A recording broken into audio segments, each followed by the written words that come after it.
Okay. So we're going to begin the fourth chapter. The third chapter concluded with the verse mentioning the wedding. So we assume that we're still at the wedding.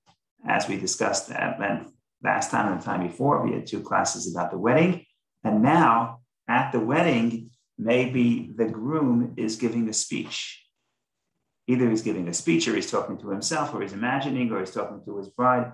But somehow or another, it's it's still in the atmosphere of the wedding. Things are still good, and there's many verses now of praise where the groom, describes and praises the beauty of his beloved, and you'll see a pattern as we look through the verses. You see the pattern. He begins in the top. He begins at her here, and he goes down her body.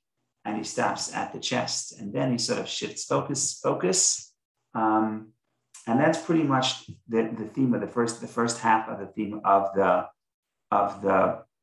theme of the first half of the chapter. And of course, all the descriptions of beauty are interpreted, in addition to the simple meaning, are interpreted by the sages to refer to historic events and referring to the beauty and the love between God and the Jewish people. And we'll just sample some of them just to see what Rashi, following the Medrash, is doing. And then hopefully we'll have time, we'll get to at least one verse, maybe two verses with the Hasidic commentary. So the first thing we want to do is we want to share the screen and read some of the verses. Let's see if I can figure this out. This. Okay, so here is verse, this is chapter, we're dealing with chapter, okay, so we're dealing with chapter 4, and we start from verse 1. And verse 1, again, he is talking to her, talking about her beauty. And I'm just going to read some of the verses. Behold, you are fear, my beloved. Behold, you are fear. Your eyes are like doves from within your kerchief. Your hair is like a flock of goats that stream down from Mount Gilead, right? Think about the hair going down is like the goats flowing down the mountain. And then your teeth are like a flock of uniformly shaped ewes that come up from the washing, all of whom are perfect, and there is no bereavement among them. Your lips are like a scarlet thread, and your speech is comely. Your temple is like a split pomegranate from within your kerchief. Your neck is like the Tower of David, built as a model, 1,000 shields hanging on it, all the quivers of the mighty men. Your two breasts are like two fawns, the twins of a gazelle, who gaze among the roses. So that's the first 5 verses. And then we have verse 6, which is a little bit not clear what he's trying to say. Until the sun spreads and the shadows flee, I will go to the mountain of mirth and the hill of the frankincense. And verse 7, a beautiful verse, you are all fear, my beloved, and there is no blemish in you. And we continue, the verses continue, the praises continue. So the question, of course, is, in addition to the simple meaning of the simple beauty, there is also the metaphor, that this is a metaphor, the interpretation that this is a metaphor to the love of God and the Jewish people. So if God is, if the man is praising the woman with all these forms of praise, then God is praising the Jewish people, that somehow every part of us is beautiful. So we'll maybe take a little sampling, and we'll look at some of the Rashis. We're not going to do everything, but just 1 or 2 points. And again, Rashi is looking at the historic perspective, thinking about this as from the lens of history, and also looking at the connection between God and the Jewish people. So maybe we'll read the first Rashi, verse 1, see if we can get by here, and then maybe we'll skip to a verse that has Kabbalistic interpretation. At least what I want to focus on is verse 4. But let's read 1 just to get in the mood. So let's see. Behold, you are fear, my beloved. He praised them and appeased them, and their sacrifices pleased him. The Rashi is already indicating, because Rashi explained that the wedding is the Sinai, but then that verse says that that the daughters of Zion should go and gaze upon King Solomon on the day of his wedding, on the day of the joy of his heart. And we said the joy of the heart is the offerings, right? So that was sort of the wedding and the aftermath of the wedding is the two parts of the wedding is Sinai and building the temple. So now if he's still at the wedding and singing their praises, Rashi is already indicating that we think about the sacrifices and how the sacrifices please God.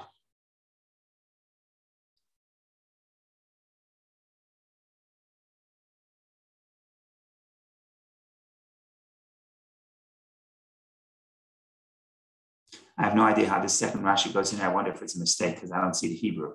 Until the sun spreads, that's verse 8. I don't know what that's doing here. Let's skip that. Your eyes are like doves. Your hues and your appearance and your characteristics are like those of a dove, which cleaves to its mate. And when they slaughter it, it does not struggle, but stretches forth its neck. So have you offered your shoulder to bear my yoke and my fear. So Rashi says, why are we like doves? There's 2 points. Number one, the dove is very loyal. It cleaves to its mate. And also it's very submissive. And the same way we are loyal to God and we submit to God. Now let's continue. From within your kerchief, your hair is like a flock of goats. So this is already getting descriptive. So Rashi first wants to give us an introduction to this whole section. And it says as follows. This praise is a paradigm of the praise of a woman beloved by her bridegroom. Within your kerchief, your hair is beautiful and glistens with brilliance and whiteness, like the hair of white goats descending from the mountains, whose hair gleams in the distance. So that's the simple allegory. And in the allegorical sense, what is this referring to? It is said of the congregation of Israel that within your camps and your tents, even the empty ones among you are as dear to me as Jacob and his sons, who streamed down to descend from Mount Gilad when Lavan overtook them there. That's one interpretation. Another explanation, as those who mobilized against Midian beyond the Jordan, which is the land of the Gilad, and his language is and this language is found in Midrash Hashir. Okay, so what Rashi is doing here is as follows. There's something beautiful about the flocks descending from the Mount Gilad. That's what verse 1 says, right? If you look at verse 1, here it says, your hair is like a flock of goats that stream down from Mount Gilad. Now, of all the mountains in the north of Israel, there are many mountains. Yet this verse specifically mentions Mount Gilad. So Rashi, who's looking in the historical perspective, says, okay, so let's look and figure out what happened out Mount Gilad, because we have to connect some historical events. So if you look through the Bible, there's 2 things that Rashi mentions. One is in the book of Genesis. The book of Genesis is when Jacob escapes his father-in-law, takes his 4 wives and his 11 sons, and goes back to Israel. Jacob, Lavan pursues him, his father-in-law pursues him and overtakes him and meets him at Mount Gilad. On Mount Gilad, they have sort of a confrontation, and then they make peace, and they make a little mound, and they say, we're going to make peace, okay? So that is one event that happens at Mount Gilad. So Rashi says, all of the Jewish people are as beautiful to God as Jacob and his sons as they're flowing down Mount Gilad, fleeing from Laban. Okay, that's one event. Another event that happens at Mount Gilad. Where is Mount Gilad? Mount Gilad is, Rashi tells us, it's on the other side of the Jordan. Let's pull up Rashi. So Rashi says, the second interpretation, which Rashi quotes from the Medrash, second interpretation, he says, it's those who mobilize against Midian beyond the Jordan. If you look at the 4th book of the Torah, if you look at the battle, the Jewish people, and Moshe leads at the end of his life against Midian, where he sends 1,000 troops from every tribe to battle Midian. So that battle happens east of the Jordan in the land of Gilad. And we know that those people who went to war there were the most righteous amongst the Jews. They only sent 1,000 people from every tribe. So now when you want to say that we're as beautiful as the people, as the flocks descending from Mount Gilad, it's as beautiful as those people who went to war by the commandment of God. So this is just a sample where you see what Rashi is doing is he's looking at these descriptions of beauty and trying to connect them to a specific, of course, to the Jewish people as a whole, but connect them in the context of a specific historic events. And we can do this and we can go through this slowly, but then we're not going to have time for a little Kabbalah. So I want to skip a little bit. Again, you can do this. We could have gone through this slowly, but I'm going to skip a little. I'm going to go to verse 4. Your neck is like the Tower of David, built as a model, 1,000 shields hanging on it, all the quivers of the mighty men.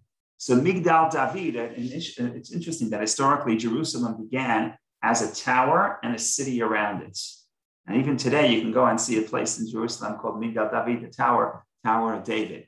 And in those days, you had a tower, and then when the warriors would come back from battle or whatever, they would hang the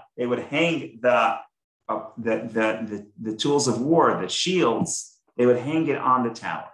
So what he is telling her is that your neck is the Tower of David, right? She's tall, like the tower is tall, and it's built as a model, 1,000 shields hanging on it. All the quivers of the mighty men, all the mighty men are hanging up their arrows on this tower.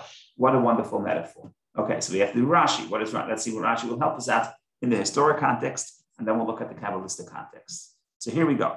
Your neck is like a Tower of David. Says Rashi, an erect stature is beauty in a woman. And the allegorical meaning is that just as the Tower of David, which is the citadel of Zion, is a place of strength, a tower and a fortress, so is your neck. This is the chamber of hewn stone, which was Israel's strength and fortification. And the tower was built as a model and was built for beauty, so that everyone should look at it to learn its forms and the beauty of its architecture. And the word Vital is of a grammatical structure of Job. He teaches us Malfeinu more than the beasts of the earth, and the Tav of Talpiot is like the Tav in Tarmit, Gael, and Tavnit form. Okay, Rashi's doing a bunch of things here. Let's try to unpack this. First of all, Rashi says a tower stands erect, that's beauty. What does it allude to? Rashi says it alludes to the chamber of the hewn stone. What is that? Lishkat HaGazit.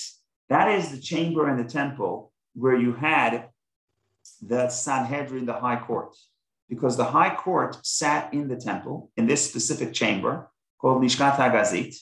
And Rashi says that those, right now, this verse is praising the beauty of this Supreme Court of Israel, the Sanhedrin, where the Torah laws are decided, and that's supposed to be beautiful, and everybody is supposed to look up to it to understand and learn from its architecture, which is basically take in the beauty of the Torah and take in its beauty and its teachings.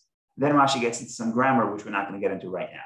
And then we have to figure out what is the shields. What does it mean that people are hanging up their shields and their arrows on this tower? If you assume the tower is the Sanhedrin, the place where the Sanhedrin will sit. So Rashi says as follows. I'll skip the first one because again, Rashi, let's read this one. 1,000 shields hanging on it. It was the custom of princes to hang their shields and their quivers on the walls of the towers. So now let's get to the allegory.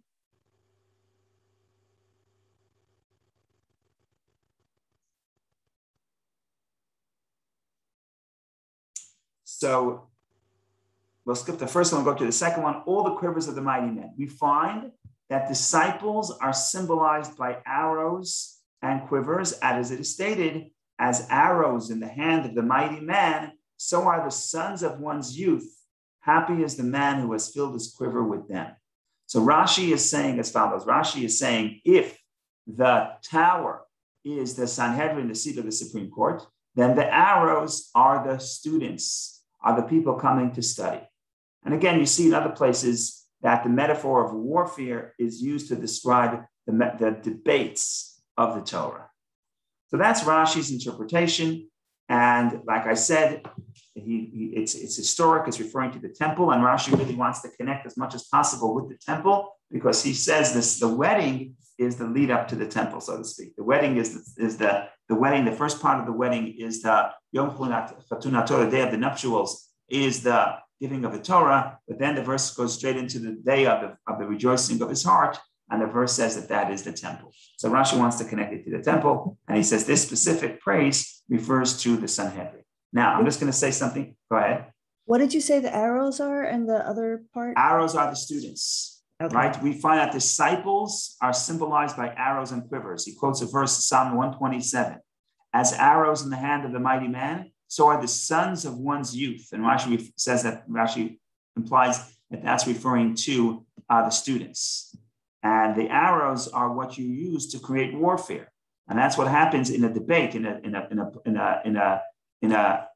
yeshiva, in a place where people gather to debate. So the students are the ones who provide ammunition. They come up with the arguments. They come up with the questions and the answers. And again, like I said, that the metaphor of warfare is used for the debates of Torah. Thank you.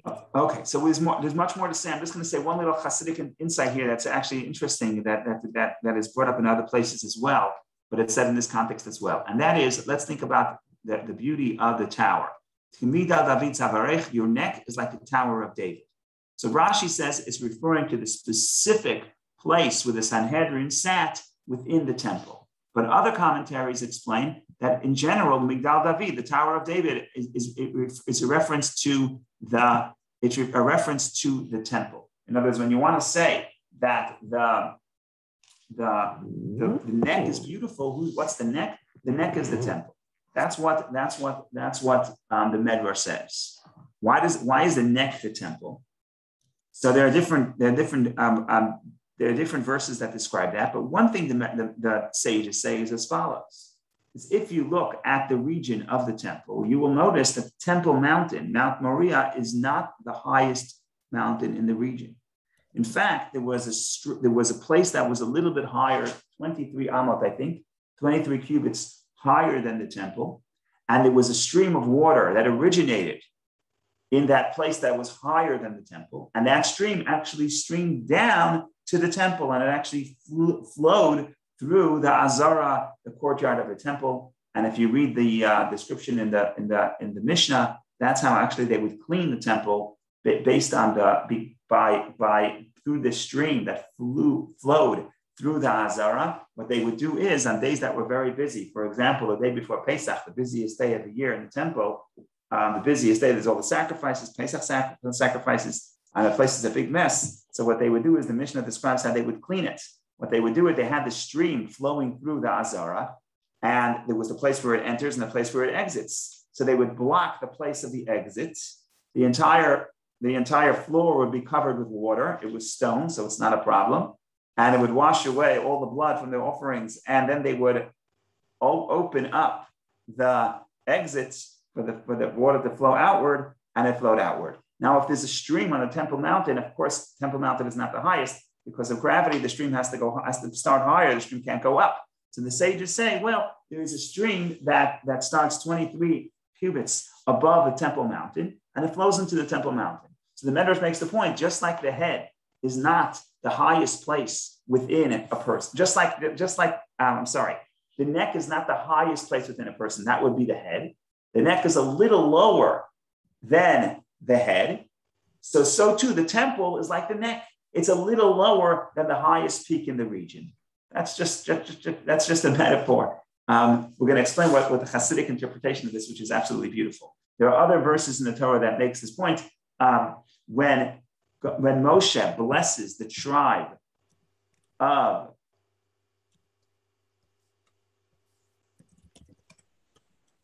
why am I forgetting about this? When Moshe blesses the tribes before he passes away, he blesses the tribe with the temple that is in its border. And I'm blanking now. I don't remember if he says this to Judah or to Benjamin, because both of them, the temple was sort of on their border. So that's the Benjamin. He said it to Benjamin. And when Moshe blesses the tribe of Benjamin before he passes away, he says as follows. The Binyamin Amar to Benjamin, he says, Yedid Hashem, be the beloved of God. Hashem will dwell in peace and security upon him. God hovers above Benjamin the entire day. And God dwells between his shoulders. What's between the shoulders? The neck. So what does Moshe say? God is going to dwell between the shoulders of Benjamin, in the neck of Benjamin. Why neck? So first of all, that's another reference that the neck is the temple. And Benjamin, the territory of the temple was at the border of Benjamin and Judah. And the altar was in the territory of Benjamin. And that's what this verse is referring to. God dwells between the shoulders of Benjamin. So we can say, why Benjamin? Why between the shoulders? Same point. The sages say we're talking about the temple, and the temple is not a head, the temple is the neck. Why? It's a little lower than the head. And the Medrash says, why make it there? So there's a strange Medrash.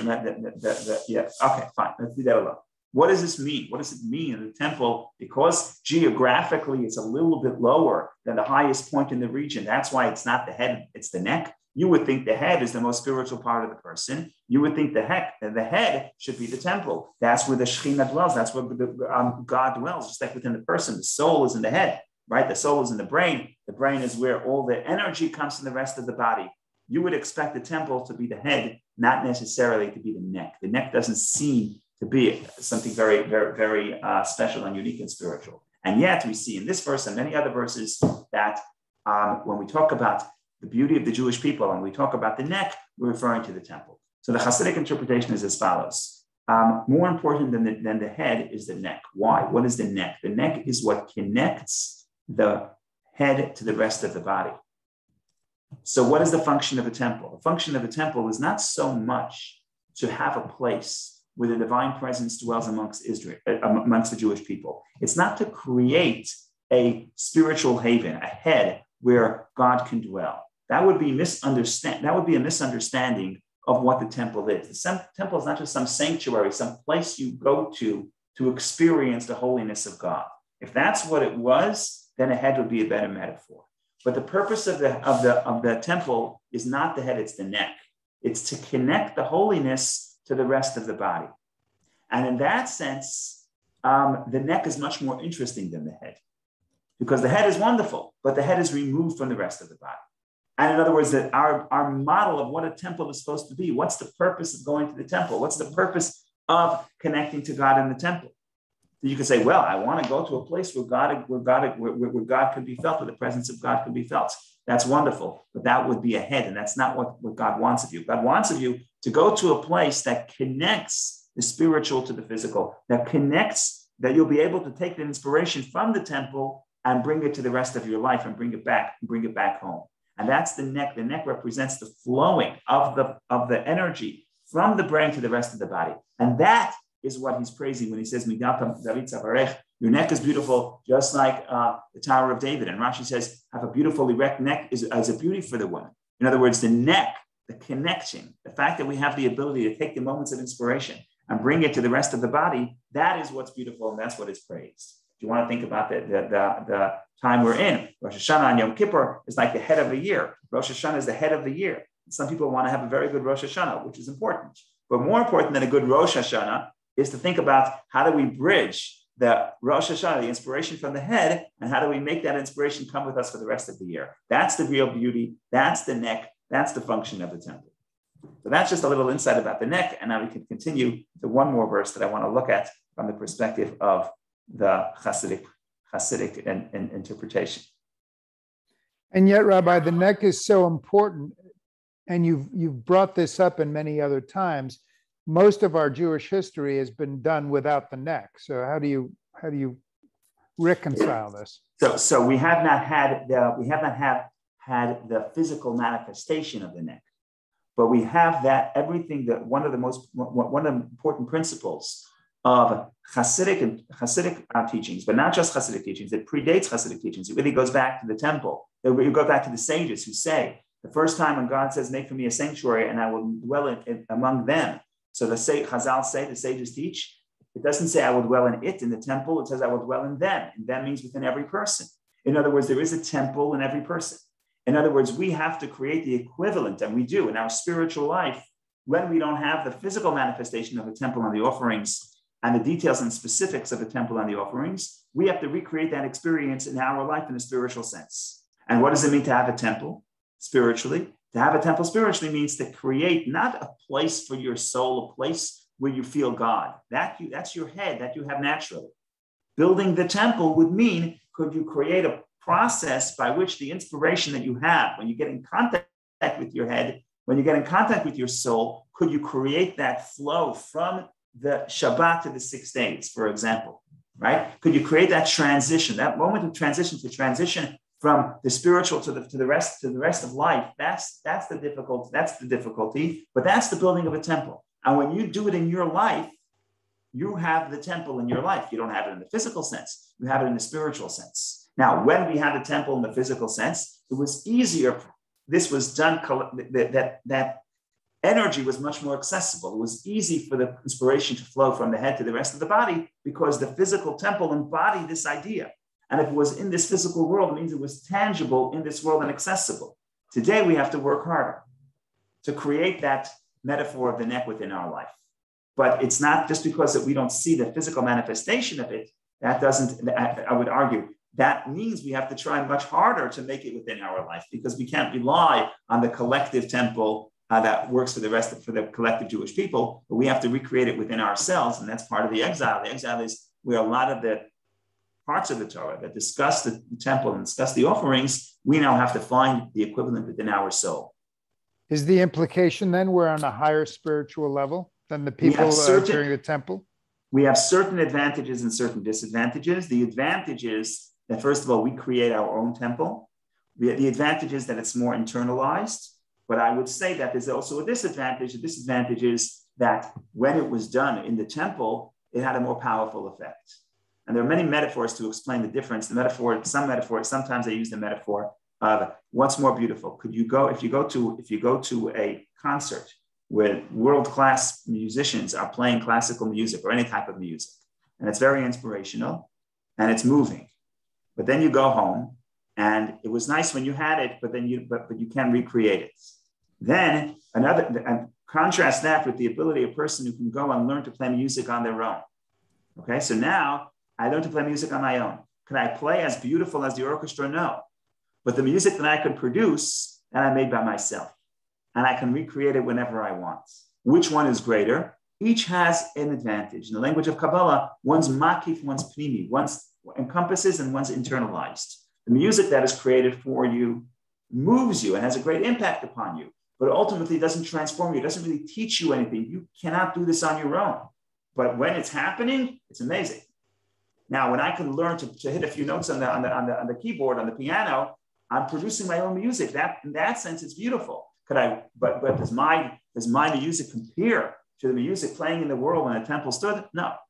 So there's always an advantage to both. When Mashiach comes, we have both advantages in the language of the Kabbalah. So in other words, the times of the temple, the advantage is milamayla lamata, from above to below, right? Because the light flows down to the world from God, and it's much easier for us to tap into it. Time of exile, we don't see anything coming from above, so we have to create it from below. So that is our advantage of exile. Mashiach comes, we have both. Because we had the experience of exile, now the light that comes from above will be able to be internalized. So that's when Mashiach comes, we have both advantages. But always there's an advantage in the times of the temple, and there's an advantage in the time of exile.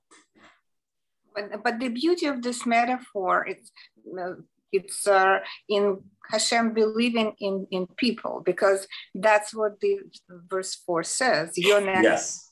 Yeah, so that's what he said. Just believe in yourself as much as I believe in you. I can see that your neck is the tower of the. Yes, yeah. That potential in you. Yeah, that's very beautiful, and we have the ability to do that, right? So when God is singing the praises of the Jewish people at the wedding, He says, "You're beautiful," not because necessarily you have a head. You can have a moment of spirituality. Most religions have that. Most religions will create a retreat where you go and you become spiritual and you connect to God. Okay, that's wonderful, but that's not the praise of the Jewish people. That's not really what we're called to do. Much more interesting for us, and again, the whole purpose of the temple is not to experience the head, but to experience the transition, the flow from the head to the rest of the body. So that's one point I want to make. There's another few points that I want to touch upon, these briefly. Before we part ways. So we'll introduce another verse. Because what I want to get to, this is an important description, and it's going to come up in other places throughout. Okay, look, you see everything here, every single line of all the descriptions of the body all have a spiritual interpretation, but also a historic interpretation.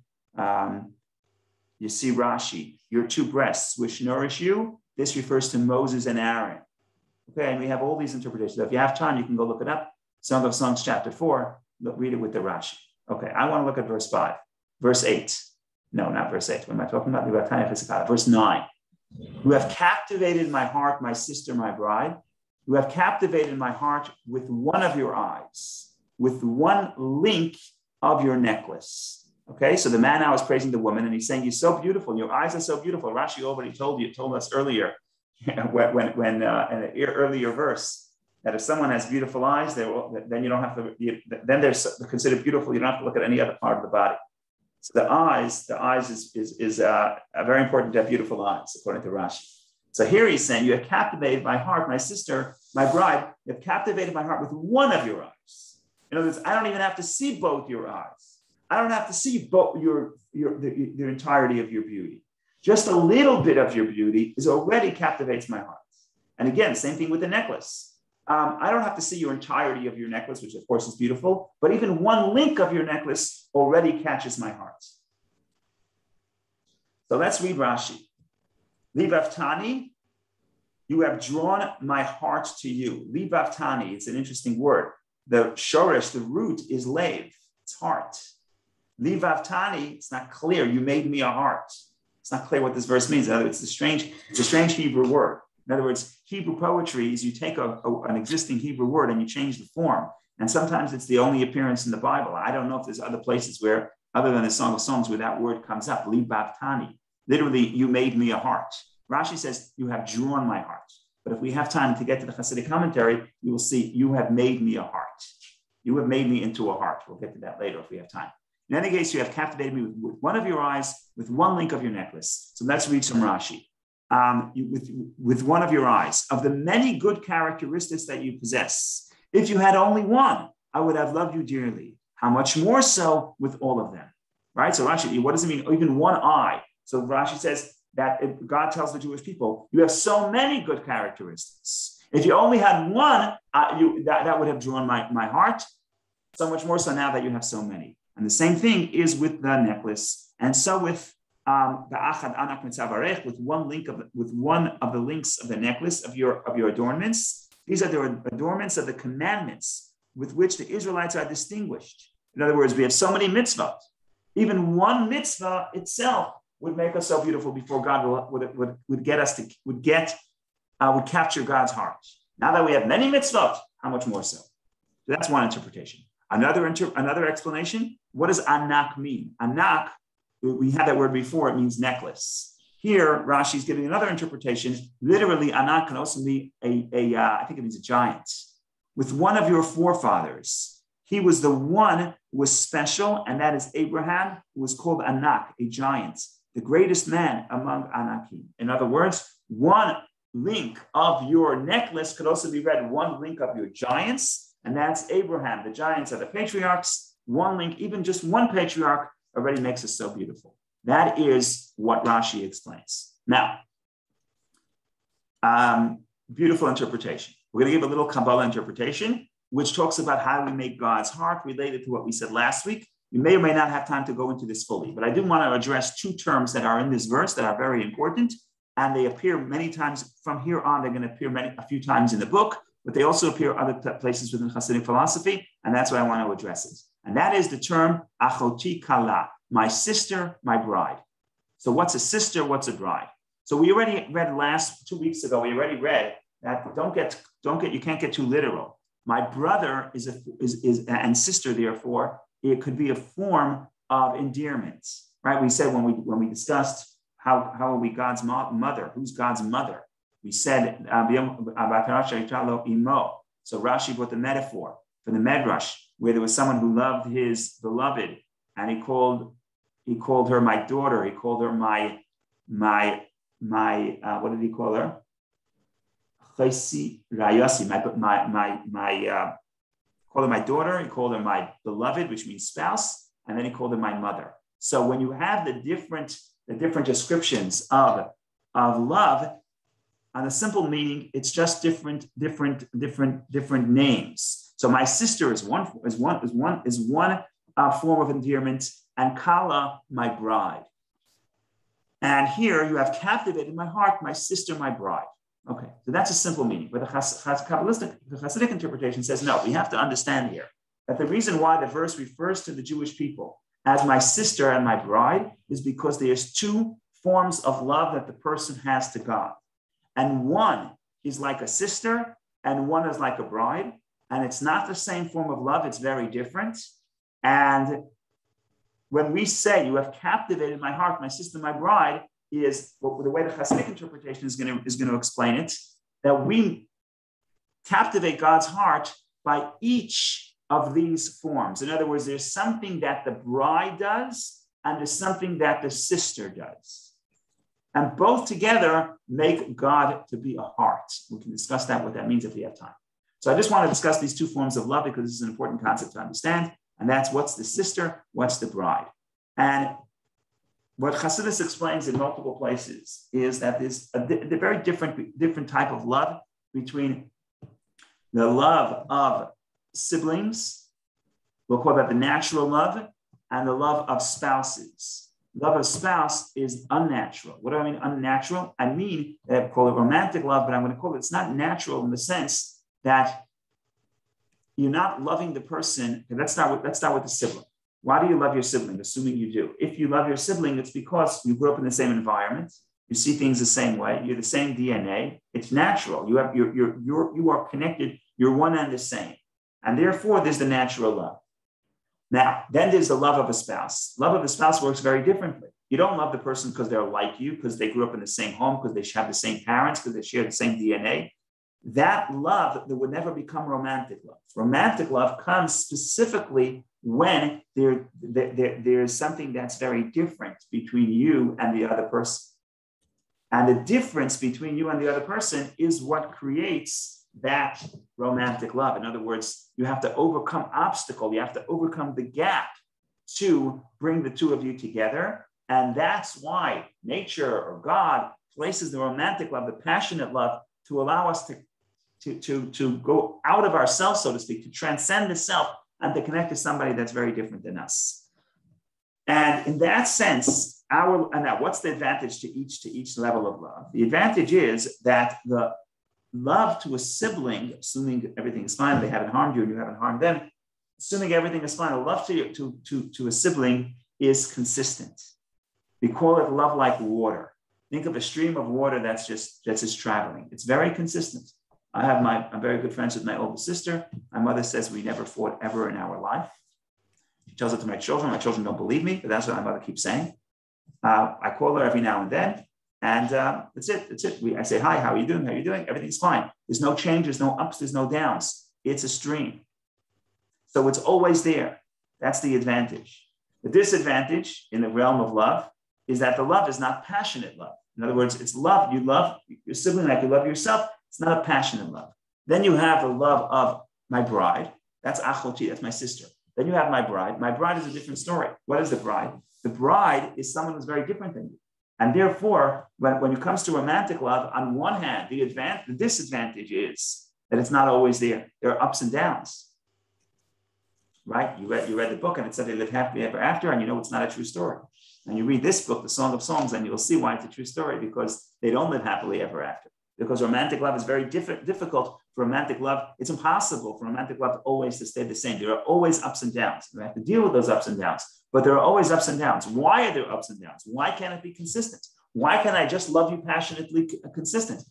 Because it doesn't work that way. The reason why we have passionate love is because we're different. And if we're different, then the love is not natural. And if the love is not natural, it can only exist in certain environments. And it can't always be the same. It's love like fire. And fire will go up and down. So sibling is love like water. Spouse is love like fire. Up and down. And again, each one has an advantage and a disadvantage. Now, how does that come back to the connection in our relationship with Hashem? Our relationship with Hashem, there's also these two elements. There is the love of the godly soul. Part of ourselves is the godly soul, is God's sister. in other words, always feels connected to God, was never disconnected, right? The Medrash says that even when a person sins, the soul was always loyal to God because the soul wants to do the right thing. So the part of me is God's sibling. It's part of God. It's natural for the soul to love God. And it loves God, but that love that it produces is constant. Sometimes it's subconscious, but even when it's subconscious, it's constant. Sometimes it's concealed, but it's constant and it's natural. And that is one level of love. And then there's the level of love where you get to the love that we create, that is created through our own meditation and our own transformation of the negative side within ourselves. In other words, it's the animal soul, the animalistic part of self, the selfish part of self, which is naturally not connected to God. So we too, through meditation, we can create a love. We can get our animal soul to love God. The problem with that love is it's not consistent. It doesn't always happen. It's very hard to do. That's the disadvantage of that love. The advantage of that love is that love comes about with much more passion. Because when two things love each other, two things that are not natural and not the same are drawn to each other, then they're drawn to each other with much greater passion. And ironically, the distance creates the passion. The distance creates the tension that fuels the passion. So when we talk about the two forms of love, God says, you have drawn my heart. You have captured my heart. We'll get to that in a second, what that means. But what captured God's heart? The fact that we are his sister and the fact that we are his bride. Sister means our godly soul. Our godly soul is naturally connected to God, is always connected. The love doesn't experience ups and downs. It's like a love to a sibling. But then we have the passion the love that we create through our own meditation, not my soul's love, my conscious love. My conscious love has to be created. It's not natural. It has to be created through meditation, thinking about the greatness of God, thinking about the how distant I am from the infinite God. There's all different forms of meditation. But what was produced by that meditation is what the Shema calls love the Lord your God with all your heart, with all your soul, with all your might. With all your might. With all your might is the passionate love. And that passionate love is referred to as my spouse, not my sister.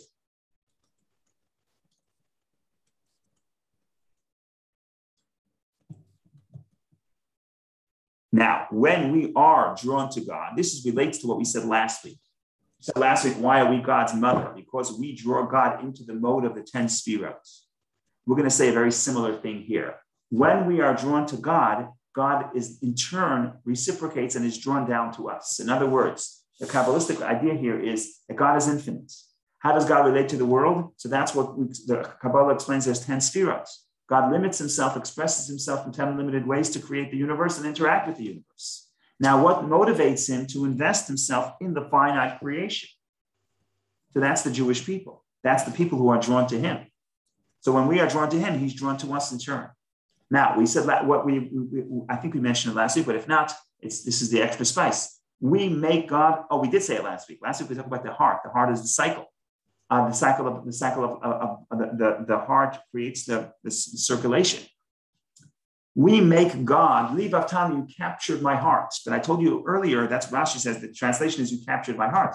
But literally, Li Baftani means you made me a heart. You made me into a heart, meaning we took God and we brought God to the place where he wants to circulate throughout the rest of the body, throughout the rest of the universe. In other words, the heart is the source of the energy for the rest of the body. In other words, it spreads that energy to the rest of the body. What motivates God to want to come down and have a relationship with the world and be the heart of the world? We capture him. We do that because we yearn for him. And if we yearn for him, he then comes down and yearns for us and becomes a heart. And that brings blessing and flow from Hashem to the rest of the body, which is the rest of the universe. And this is similar to what we said earlier about the wedding, about the wedding. We said the day of the joy of his heart. We discussed this last week. So in that sense, these ideas are connected. That we don't look at, we're not just passive recipients of the divine energy in the universe. According to the Kabbalah, we're not passive recipients. It's not that there's creator and we're creation, and the creation just receives the flow from Hashem. From the perspective of the Kabbalah, we create that additional energy. We keep bringing more energy into this world and deeper energy into this world because we keep pulling from the infinity of God and investing him to become the heart of the universe and invest himself further and even more into this universe. How do we do that? When we're drawn to him. So he says, you have captured me. You made me a heart. How? With your love to me. And the love to me, he mentions two levels because there's two types of love. There's the natural love of the godly soul, which is love like a sibling, which is constant. And then there's the love that we create through meditation, which is not constant, but it is passionate. And that each one has an advantage. So this, ladies and gentlemen, is a story in short. We may have one or two more weeks about the praises, and then we get to, like all good stories, eventually the honeymoon is going to end, and we're going to get to the drama where there's some conflict between the two, and that's where the excitement begins. Because for some reason, I have a good feeling about this relationship. You know why? Why is that? because he's praising her after the wedding. It's at the wedding. We're still at the wedding. Don't worry. We're still at the wedding. Okay. Yeah, I would imagine. It doesn't say it's at the wedding, but I would imagine it's still at the wedding. Soon enough, the honeymoon is going to end. So don't worry. It's soon enough, the honeymoon is going to end. And I'll show you in a moment where the honeymoon ends. But the honeymoon is going to end. So it's going to make a good story. It's going to make a real story. Where does the honeymoon end? Okay, let's figure this out. Chapter 5. Yeah, very simple. Chapter 5. We're in chapter 4. By the time you get to chapter 5, the honeymoon is over. Well, I was just hopeful. It was too beautiful. He did it after the wedding. He praises her right after the wedding. No, it's the honeymoon is still on. Don't worry about it. Okay, thank you for joining. It's been a great pleasure for me. So thank you, and I hope you enjoyed it as well. And we should see each other in good health. Thank you. Thank you, Rabbi. Good Shabbos. Good Shabbos. Shabbat shalom.